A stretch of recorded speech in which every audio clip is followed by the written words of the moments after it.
स्वागत है एक बार फिर आप सभी का आपके अपने यूट्यूब चैनल पीएस क्लासेस पर। तो दोस्तों, आज के इस वीडियो लेक्चर में हम पढ़ेंगे पीएनपी ट्रांजिस्टर के बारे में। दोस्तों, आज हम जानेंगे पीएनपी ट्रांजिस्टर क्या होता है, कैसे इसकी रचना की जाती है और इसकी क्रियाविधि क्या होती है। यानी पीएनपी ट्रांजिस्टर का आज पूरा कॉन्सेप्ट आज हम क्लियर करेंगे। ठीक है। और स्टैंड आपको बताते चलूँ, ये टॉपिक आपके एग्जाम की दृष्टि से बच्चों एक वेरी मोस्ट इंपॉर्टेंट टॉपिक माना जाता है और ये टॉपिक आपसे बच्चों लॉन्ग क्वेश्चन के रूप में आपसे 5 नंबर में पूछा जाता है। ठीक है। तो आइए स्टैंड बिना किसी देरी के शुरू करते हैं वीडियो लेक्चर को और समझते हैं आज की पूरी बात को। तो देखिए स्टैंड, पीएनपी ट्रांजिस्टर कैसे बनाते हैं मैं एक बार इसको ओरल समझा रहा हूँ, फिर इसके रियल फील को स्क्रीन पर आपको समझाऊंगा। ठीक है। देखिए स्टैंड, जब हम पीएनपी ट्रांजिस्टर बनाते हैं तो इसमें एन टाइप अर्धचालक की बहुत पतली परत को एन टाइप अर्धचालक की बहुत पतली परत को दो पी टाइप अर्धचालक क्रिस्टलों के बीच दबाकर रखा जाता है। एक बार फिर से रिपीट कर रहा हूँ बच्चों, जब हम पीएनपी ट्रांजिस्टर बनाते हैं तो एन टाइप अर्धचालक की बहुत पतली परत को दो पी टाइप अर्धचालक क्रिस्टलों के बीच दबाकर रखा जाता है। बीच वाली पतली परत को आधार कहते हैं, जबकि बाएं व दाएं क्रिस्टलों को, जो पी टाइप क्रिस्टल होते हैं, ठीक है, उनको क्रम से उत्सर्जक व संग्राहक कहते हैं। ठीक है। चलिए स्क्रीन पर समझा रहा हूँ। तो देखिए स्टैंड, ये है पीएनपी ट्रांजिस्टर की संरचना। कैसे बनाते हैं मैंने आपको बताया कि इसमें एन टाइप अर्धचालक की बहुत पतली परत को दो पी टाइप अर्धचालक क्रिस्टलों के बीच दबाकर रखा जाता है। ठीक है। बीच वाली परत को आधार कहते हैं, जबकि बाएं व दाएं क्रिस्टलों को क्रम से उत्सर्जक व संग्राहक कहते हैं। ठीक है। जिन्हें क्रम से ई, वी एंड सी से हम रिप्रेजेंट करते हैं। देखिए, उत्सर्जक को इमीटर कहते हैं, इसलिए हमने इसको ई से लिखा है। ठीक है। आधार को बेस कहते हैं, इसलिए हम इसको बी से लिखा है। ठीक है। संग्राहक को बच्चों हम कलेक्टर कहते हैं, इसलिए हम इसको सी से लिखा है। समझिए आप लोग को मेरी बात? अच्छा, अब देखिए स्टैंड, ये पी टाइप है और ये एन टाइप क्षेत्र है। ठीक है। तो अब ये जो पी टाइप और एन टाइप एक दूसरे को कहाँ मिल रहे हैं बच्चों? यहाँ पर मिल रहे हैं। कहाँ मिल रहे हैं बच्चों? यहाँ पर। तो ये क्या बच्चों, एक संधि बन गई। ये क्या बन गई? एक संधि बन गई, क्योंकि हम बच्चों जानते हैं कि जब पी टाइप अर्धचालक क्रिस्टल एन टाइप अर्धचालक क्रिस्टल से मिलता है तो वह स्थान जहाँ दोनों क्रिस्टल आपस में मिलते हैं तो क्या कहलाता है? वो स्थान कहलाता है बच्चों पी एन संधि कहलाता है। ठीक है। अब देखिए, ये पी क्षेत्र है, ये एन क्षेत्र है, दोनों एक दूसरे को कहाँ मिले बच्चों? इसी लाइन पे मिल रहे हैं। ठीक है। तो ये जो लाइन होगी, यानी ये है आपकी एक संधि। और ये कौन सी संधि है? देखिए, ये पी क्षेत्र है, ये एन क्षेत्र है, तो बच्चों ये संधि होगी आपकी पी एन संधि। यानी ये कौन सी संधि बच्चों? ये पी एन संधि है। अभी मैं जब इसकी वर्किंग को समझाऊंगा तो ये लैंग्वेज में यूज होगा पी एन। ठीक है। ये बच्चों क्या है? ये पी एन संधि है। ठीक है। आगे समझते हैं।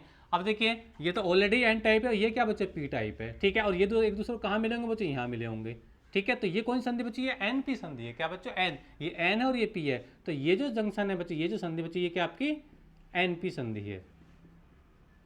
ठीक है। समझिए आप लोग को मेरी बात? अच्छा, अब देखिए स्टैंड, हमें इन संधियों पे क्या लगाना होती है? बैटरी लगाना होती है। बैटरी लगाना क्यों होती है? क्योंकि बच्चों हम जानते हैं कि साधारण पीएन संधि डायोड में धारा प्रवाहित नहीं करा सकते, धारा प्रवाहित नहीं कराई जा सकती जब तक हम इसके अंदर कोई एक्सटर्नल एनर्जी सोर्स ना जोड़ें। तो ये जो एक्सटर्नल एनर्जी सोर्स आप देख पा रहे हैं, एक ये देख पा रहे हैं और एक ये, यानी बैटरी आप देख पा रहे हैं दोनों। ठीक है।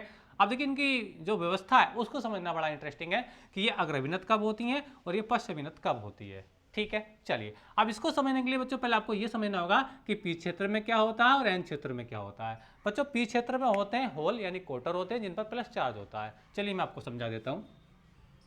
बच्चों, पी क्षेत्र में क्या होते हैं? ये होल होते हैं जिन पर क्या होता है? प्लस चार्ज होता है। ठीक है। ये देखिए स्टैंड। ठीक है। तो पी क्षेत्र क्या होता है? देखिए, पॉजिटिव एरिया होता है सारा, किसकी वजह से? इन होल्स की वजह से। ठीक है। अच्छा, एन क्षेत्र में क्या होते हैं बच्चे? इलेक्ट्रॉन्स होते हैं। क्या होते हैं? इलेक्ट्रॉन्स होते हैं, और इलेक्ट्रॉन पर नेगेटिव चार्ज होता है, इसलिए एन क्षेत्र जो होता है बच्चे, एन क्षेत्र जो होता है, ठीक है, वो होता है नेगेटिव एरिया। ठीक है। बात समझिए आप लोगों को? अब देखिए स्टैंड, ये पी क्षेत्र है, इसके अंदर होल है जिन पर प्लस चार्ज है, तो ये प्लस वाला एरिया, ये एन क्षेत्र, इसके अंदर इलेक्ट्रॉन, ये नेगेटिव वाला एरिया। अब देखिए बैटरी को देखिए, ये बैटरी है, ठीक है, ये बैटरी का पॉजिटिव टर्मिनल है, ये बैटरी का नेगेटिव टर्मिनल है। तो देखिए, ये जो प्लस वाला एरिया है, प्लस वाला जो एरिया बैटरी के पॉजिटिव टर्मिनल से जुड़ा है, और जो नेगेटिव वाला एरिया बैटरी के नेगेटिव टर्मिनल से जुड़ा है। यानी यहाँ पर देखिए, पॉजिटिव वाला पॉजिटिव से है, नेगेटिव वाला नेगेटिव से जुड़ा है। ठीक है। तो ये जो आपकी पीएन संधि है, ये क्या बच्चों? अग्रभिनत है। ये क्या? अग्रभिनत है। समझिए आप लोग को मेरी बात? एक बार फिर से रिपीट कर रहा हूँ। पॉजिटिव वाला भाग पॉजिटिव वाले टर्मिनल से, नेगेटिव वाला भाग नेगेटिव वाले टर्मिनल से, तो ऐसी संधि बच्चों अग्रभिनत होती है। समझिए आप लोग को मेरी बात? देखिए, अब इधर को समझ लीजिए।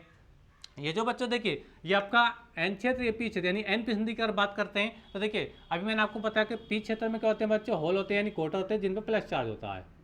ठीक है। जब ये पी क्षेत्र है तो ऐसी बात इसके अंदर भी क्या होंगे बच्चों, होल्स होंगे यानी कोटर होंगे, ठीक है। तो ये वाला भी एरिया पॉजिटिव होगा, ठीक है, और ये ऑलरेडी नेगेटिव पहले से ही है, ठीक है। अब यहाँ पे देखिए रहा, ये बैटरी जुड़ी है यहाँ पे, तो ये पॉजिटिव एरिया बैटरी के नेगेटिव टर्मिनल से है, बात समझ में आ रही है। और देखिए इसको देखिए नेगेटिव वाला कैसे है, बैटरी के पॉजिटिव टर्मिनल से है, तो ये तो जस्ट इसको बिल्कुल उल्टा हो गया। यहाँ पे क्या था, पॉजिटिव वाला देखो पॉजिटिव से है, लेकिन यहाँ पे पॉजिटिव वाला तो नेगेटिव से है, समझ में आप लोग को मेरे याद। और नेगेटिव वाला नेगेटिव से था, यहाँ नेगेटिव वाला क्या पॉजिटिव से है, तो ये इसके तुलना अगर कंपेयर करें दोनों की, तो ये व्यवस्था बिल्कुल उल्टी है इसकी, ठीक है।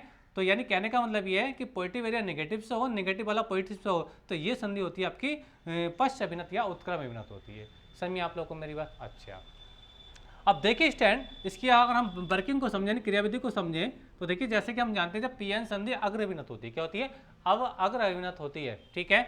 तो ये जो आवेश वाहक होते हैं, पी क्षेत्र के कोटर और एन क्षेत्र के इलेक्ट्रॉन, ये एक दूसरे के विपरीत डायरेक्शन में गति करने लगते हैं, ठीक है। तो चलिए देखिए हम यहाँ से वर्किंग को समझ रहे हैं हम इसकी कैसे ये काम करता है स्टैंड, ठीक है। तो देखिए जब पी एन संधि अग्र अभिनत होती है तो ये पी क्षेत्र के जो होल होते हैं बच्चों, ये एन क्षेत्र की ओर चलने लगते हैं, ये इस ओर को चलेंगे, ठीक है, और ये कुछ इस ओर से होते हुए ऐसे इसको पास करते हुए बच्चे इधर निकल जाएंगे, ठीक है। समझ में आ रही है आप लोगों को मेरी बात। देखिए मैं फिर से समझा रहा हूँ, ध्यान समझें कि ये इधर से जो होल आएंगे, ठीक है, वो कुछ इधर टाइप से ऐसे क्रॉस करते हुए इससे बाहर निकल जाएंगे, ठीक है। और ये अच्छा अगर मैं इलेक्ट्रॉन की अगर बात करूँ बच्चों, तो ये जो इलेक्ट्रॉन होंगे, इलेक्ट्रॉन वो किधर आएंगे बच्चों, वो इधर आएंगे, यानी जो इलेक्ट्रॉन है बच्चों वो इधर आएंगे, ठीक है। नहीं, ये जो संधि आप देख पा रहे हैं, जो पी एन संधि देख पा रहे हैं, ठीक है, इसके दोनों ओर आवेश भागों का चलना शुरू हो गया, ठीक है। और जब आवेश भाग यानी क्वार्टर इलेक्ट्रॉन चल रहे हैं, तो जाहिर सी बात है इस पी एन संधि डायोड में धारा प्रवाह होगी। अब वो किस डायरेक्शन में होगी वो भी समझेंगे इस टाइम, ठीक है। तो यहाँ पे क्या आएंगे बच्चे, इलेक्ट्रॉन आने इधर आके शुरू हो जाएंगे। और याद रखना इलेक्ट्रॉन और क्वार्टर एक दूसरे के विपरीत चलते हैं, ठीक है। समझ में आप लोग को मेरी बात। अच्छा अब देखिए स्टैंड, ध्यान समझें, देखिए जैसे ही पी एन संधि क्या होती है, अग्र अभिनत होती है, तो पी क्षेत्र के क्वार्टर एन क्षेत्र की ओर और एन क्षेत्र के इलेक्ट्रॉन पी क्षेत्र की ओर चलने लगते हैं, ठीक है। अच्छा अब ये आधार इतना पतला है, ये जो आधार जो एन क्षेत्र है इतना पतला है कि लगभग 98% कोटर, लगभग 98% कोटर इस आधार को पार करके कहाँ पहुँच जाते हैं बच्चों, संग्राहक में पहुँच जाते हैं। एक बार फिर से रिपीट कर रहा हूँ बच्चों, ये जो आधार है बहुत पतला है, ठीक है, जैसे कि मैं शुरू में बता रहा था कि जो एंटाइप अर्धचालक है ये बहुत पतली लेयर है स्टैंड, ठीक है, यानी आधार बहुत पतला है। तो लगभग 98% यानी अधिकांश कोटर इस आधार को पार करके कहाँ जाते हैं बच्चों, संग्राहक में आ जाते हैं, ठीक है। तो इसमें लगभग कितने कोटर आ जाते हैं बच्चों, 98% कोटर आ जाते हैं, यानी होल्स आ जाते हैं इसके अंदर, ठीक है, किसके अंदर, इस कलेक्टर के अंदर यानी संग्राहक के अंदर। और जबकि जो 2% बचे शेष, तो 2% इलेक्ट्रॉन और कोटर ही आपस में क्या करते हैं, संयोग करते हैं। क्या करते हैं बच्चों, यानी ये जो आप इसका बेस देख पा रहे हैं, बेस, इस बेस के अंदर केवल 2% होल्स और इलेक्ट्रॉन, होल्स और इलेक्ट्रॉन, ठीक है, एक दूसरे को क्या करते हैं, मीट करते हैं। क्या कहा मैंने, एक बार फिर समझा रहा हूँ कि बच्चों कि लगभग 98% होल्स जो होते हैं, कोटा जो होते हैं, इस आधार को पार करके संग्राहक में आ जाते हैं, जबकि 2% इलेक्ट्रॉन और कोटर एक दूसरे से क्या करते हैं बच्चों, संयोग करते हैं। समझिए आप लोग को मेरी बात। अच्छा अब देखिए आगे क्या होता है, आगे कहानी को समझिए। देखिए जब कोई इलेक्ट्रॉन किसी कोटर से संयोग करता है, क्योंकि आप जानते हैं कोटर पर होता है बच्चों प्लस चार्ज, कोटर पर होता है प्लस चार्ज, इलेक्ट्रॉन में नेगेटिव चार्ज। जब एक इलेक्ट्रॉन एक कोटर से मिलता है तो ये एक दूसरे को न्यूट्रलाइज कर देते हैं, उदासीन कर देते हैं, एक दूसरे को उदासीन कर देते हैं। समझिए आप लोग को मेरी बात, यानी एक दूसरे का विनाश कर लेते हैं ये, ठीक है, क्योंकि कोटर और इलेक्ट्रॉन पर चार्ज एक दूसरे के बराबर एक दूसरे के विपरीत होता है, जैसे कि एक इलेक्ट्रॉन और एक प्रोटॉन की अगर बात करें, ठीक है। तो जब कोई इलेक्ट्रॉन एक कोटर से मिलता है तो एक दूसरे को उदासीन कर देते हैं। क्या करते हैं बच्चों, उदासीन कर देते हैं, ठीक है। जिस क्षण यहाँ पे एक कोटर और एक इलेक्ट्रॉन आपस में उदासीन होते हैं, ठीक है, तो इसमें क्या होता है, इसके अंदर उत्सर्जक के अंदर एक सह संयोजक बंध टूट जाता है, एक सह संयोजक बंध टूट जाता है। देखिए बात को फिर से समझें, जब एक कोटर में फिर दिखा रहा हूँ, ध्यान समझें, एक कोटर और एक इलेक्ट्रॉन आपस में उसमें एक दूसरे से मिलकर के उदासीन होते हैं, ठीक है, तो उसमें उसी क्षण क्या होता है कि इसके अंदर उत्सर्जक के अंदर एक सह संयोजक बंध टूट जाता है। और यहाँ पे याद रखने की बात बच्चों ये होगी, जब भी कोई सह संयोजक बंध टूटता है, जब भी कोई सह संयोजक बंध टूटता है, यहाँ से ब्रेक होता है, मान लीजिए सह संयोजक बंध है, तो यहाँ से एक होल फ्री हो जाता है और यहाँ से एक इलेक्ट्रॉन फ्री हो जाता है, ठीक है। तो जब यहाँ पे आधार में कोई इलेक्ट्रॉन किसी कोटर से संयोग करता है और एक दूसरे को उदासीन कर लेते हैं, तो उसी क्षण क्या होता है, इस उत्सर्जक में एक सहसंयोजक बंध टूट जाता है, जिससे एक इलेक्ट्रॉन और एक कोटर मुक्त हो जाता है। तो इलेक्ट्रॉन तो आ जाता है इधर की ओर को, तो इलेक्ट्रॉन तो इधर से पास होता है बच्चों, कहाँ जाता है, इधर की ओर को। ये इलेक्ट्रॉन की डायरेक्शन में दिखा रहा हूँ, ये किसकी डायरेक्शन दिखा रहा हूँ बच्चे, इलेक्ट्रॉन की डायरेक्शन दिखा रहा हूँ। तो इलेक्ट्रॉन तो आ जाएगा इधर की ओर को, ठीक है। जो कोटर होगा वो कोटर तो उधर ही जाएगा, क्योंकि कोटर तो जाएगा इधर की ओर को। समझ में आप लोगों को मेरी बात, क्योंकि कोटा चलता है धारा की दिशा में, ठीक है।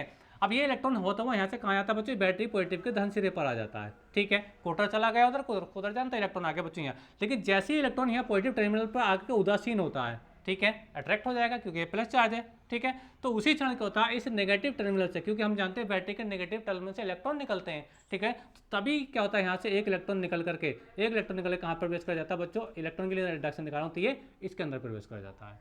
समझ में आप लोगों को मेरी बात, ठीक है। अब देखिए इलेक्ट्रॉन तो जा रहा है उधर के ऊपर की ओर को, और धारा चलती है इलेक्ट्रॉन के अपोजिट। ये तो हम जानते हैं बैटरी के नेगेटिव टर्मिनल से इलेक्ट्रॉन निकलते हैं, ठीक है। तो इलेक्ट्रॉन तो जा रहा है ऊपर की ओर को, तो धारा किधर को आएगी, धारा आएगी ऊपर से नीचे की ओर को, क्योंकि इलेक्ट्रॉन तो जा रहा है बच्चों ऐसे, और धारा चलती है इलेक्ट्रॉन के अपोजिट डायरेक्शन में। तो धारा क्या होगी बच्चों, वो ऐसे होगी, कैसे होगी, ऐसे होगी, यानी धारा नीचे की ओर को आएगी, ठीक है। और इस धारा को हम बोलते हैं बच्चों आधार धारा, यानी IV कहते हैं, ठीक है। इलेक्ट्रॉन जाएगा ऐसे, इसके अंदर एंट्री कर जाएगा, और इलेक्ट्रॉन फिर ऐसे राउंड इसके अंदर मारता रहेगा, ठीक है। तो करंट की डायरेक्शन क्या होगी, करंट की डायरेक्शन होगी बिल्कुल इसके जैसे बिल्कुल अपोजिट होगी। समझिए आप लोगों को मेरी बात, ठीक है। अच्छा, तो इस प्रकार से उत्सर्जक और आधार परिपथ में एक क्षीण धारा IV बहने लगती है, जिसकी दिशा ऊपर से नीचे की ओर होती है। नीचे से ऊपर कौन जाता है, इलेक्ट्रॉन जाता है, इस नेगेटिव टर्मिनल से इलेक्ट्रॉन जाता है निकल के इस आधार में प्रवेश करता है और इधर की ओर चलने लगता है। लेकिन धारा जो होगी, धारा इधर से यानी प्लस करंट निकलता है, ये तो आप जानते हैं। तो इधर से होती करंट कहाँ आ जाएगी बच्चों, इधर आ जाएगी। करंट की बात करूँ तो करंट बच्चों ये ऐसे होएगा। समझिए आप लोगों को मेरी बात। अब ये धारा कहाँ एंट्री कर रही है, उत्सर्जक में एंट्री कर रही है, ई में एंट्री कर रही है, तो इसको मैं IE से भी रिप्रेजेंट कर देते हैं, ठीक है। अच्छा, तो स्टैंड इस प्रकार से इस उत्सर्जक आधार परिपथ में एक क्षीण धारा बहने लगती है। अच्छा, अब इधर देखिए, जैक स्टैंड जब 98% कोटर 98% होल्स इस आधार को पार करके कहाँ जाते हैं बच्चों, संग्राहक में आ जाते हैं, ठीक है। तो देखिए ये बैटरी का नेगेटिव टर्मिनल और यहाँ बहुत हाई वोल्टेज है, तो ये जो सिरा रहता है बैटरी सी का जो नेगेटिव ये सिरा रहता है, ये बहुत हाईली नेगेटिव वोल्टेज रहता है, बहुत हाईली नेगेटिव वोल्टेज है, ठीक है। क्योंकि यहाँ पर बहुत वोल्टेज बहुत ज़्यादा है, आप देख पा रहे हो ये नेगेटिव टर्मिनल से जुड़ा हुआ है, तो ये सिरा C है, ये इस पर बहुत ज़्यादा नेगेटिव चार्ज होता है। और हम जानते हैं नेगेटिव पॉजिटिव में क्या होता है, आकर्षण होता है, नेगेटिव पॉजिटिव में आकर्षण बल लगता है। तो जो कोटर होते हैं बच्चों, इस टर्मिनल C की ओर क्या होते हैं बच्चों, आकर्षित होने लगते हैं। अब तो जैसे ही कोई कोटर यहाँ पर क्या जाता है, यहाँ पर आता है, कहाँ पर आता है बच्चों, टर्मिनल C पर आता है, क्योंकि इस पर नेगेटिव चार्ज है। तो कोटर आएगा इधर से यहाँ C पर, तो यहाँ से तुरंत एक इलेक्ट्रॉन निकलेगा, तुरंत एक इलेक्ट्रॉन निकलेगा, और इलेक्ट्रॉन यहाँ से निकल करके, ठीक है, इसको कर देगा बच्चों, उदासीन कर देगा।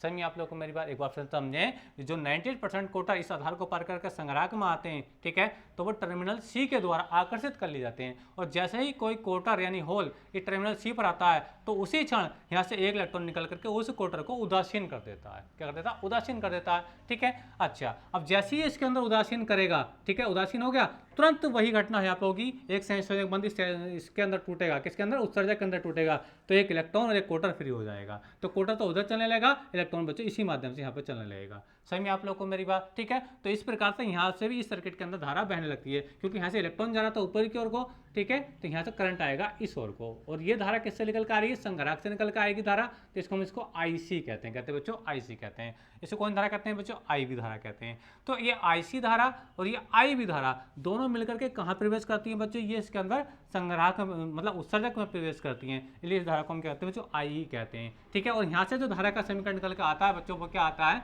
देखिए वो आता है, मैं आपको बता रहा हूँ, IE इजिकल टू होता है स्टैंड IV प्लस IC, ठीक है। ये ट्रांजिस्टर की धारा समीकरण है, ये ट्रांजिस्टर की क्या होती है बच्चों, ये धारा समीकरण है, ठीक है। समझिए आप लोगों को मेरी बात। तो ये जो IV और IC मिलकर के कहाँ एंट्री करती हैं बच्चों, इसी में एंट्री करती है, किसके अंदर, उत्सर्जक के अंदर। इसकी धारा को हम IE कहते हैं, ठीक है। तो IE जो होता है बच्चों, IV प्लस IC का ही योग होता है स्टैंड, ठीक है। और इस प्रकार से ये सर्किट पूरी तरीके से कार्य निरंतर करता रहता है स्टैंड, ठीक है। तो स्टैंड, और देखिए यहाँ पे एक बात, मैंने इसका जो सिंबल बनाया उसको भी समझ लीजिए। देखिए यहाँ पे जो धारा बहती है B है ना, तो धारा हमेशा क्या होती है, देखो उत्सर्जक से बेस की ओर धारा बहती है। देखिए मैंने आपको बताया ये उत्सर्जक है, यानी ये E है, तो धारा किधर को बहेगी, देखिए प्लस टर्मिनल से आ जाएगी धारा, ये जाएगी, तो आधार की ओर धारा जा रही है कि जा रही है, देखिए धारा हमेशा आधार की ओर चलती है। तो ये जो बेस है ना, जो ये बीच में आप देख पा रहे हैं, ठीक है, तो वो यही लाइन आप देख पा रहे हैं। समझिए आप लोग को मेरी बात, ठीक है। तो ये इसका पीएनपी ट्रांजिस्टर का प्रतीक मैंने यहाँ बना करके रखा था। ये याद रखें, इस एरो के चिन्ह को लगाएंगे ई से बी की ओर को लगाएंगे, यानी इस टाइप से लगाएंगे। ठीक है, ये धारा की दिशा को बता रहा है कि करंट जो जा रहा है उत्सर्जक से आधार की ओर बह रहा है, यानी इस सर्किट में करंट जो बह रहा है ऐसे ऐसे बह रहा है। समझिए आप लोग को मेरी बात। ठीक है, तो ये इसकी क्रियाविधि थी स्टूडेंट। ठीक है, तो आज के इस वीडियो लेक्चर में बच्चों हमने जाना कि पीएनपी ट्रांजिस्टर क्या होता है, कैसे काम करता है, क्रियाविधि क्या होती है। आई होप कि मेरी बात आपको समझ में आई होगी। वीडियो अच्छा लगा तो वीडियो को लाइक कर दीजिए, चैनल पर नए हैं तो चैनल को सब्सक्राइब कर लीजिए, बेल आइकन का बटन जरूर दबाइए स्टैंड, ताकि मेरी आने वाली हर वीडियो का नोटिफिकेशन आप लोगों को समय से प्राप्त होता रहे। नेक्स्ट वीडियो में हम एनपीएन ट्रांजिस्टर की क्रियाविधि को समझेंगे। तो आज के इस वीडियो लेक्चर में बच्चों इतना ही। कमेंट करके जरूर बताइए कि वीडियो लेक्चर कैसा मिला स्टैंड। ठीक है, तो मिलेंगे नेक्स्ट वीडियो में, तब तक के लिए धन्यवाद, बेस्ट ऑफ लक। वीडियो को लाइक और अपने दोस्तों में शेयर करते हैं स्टैंड। Thank you.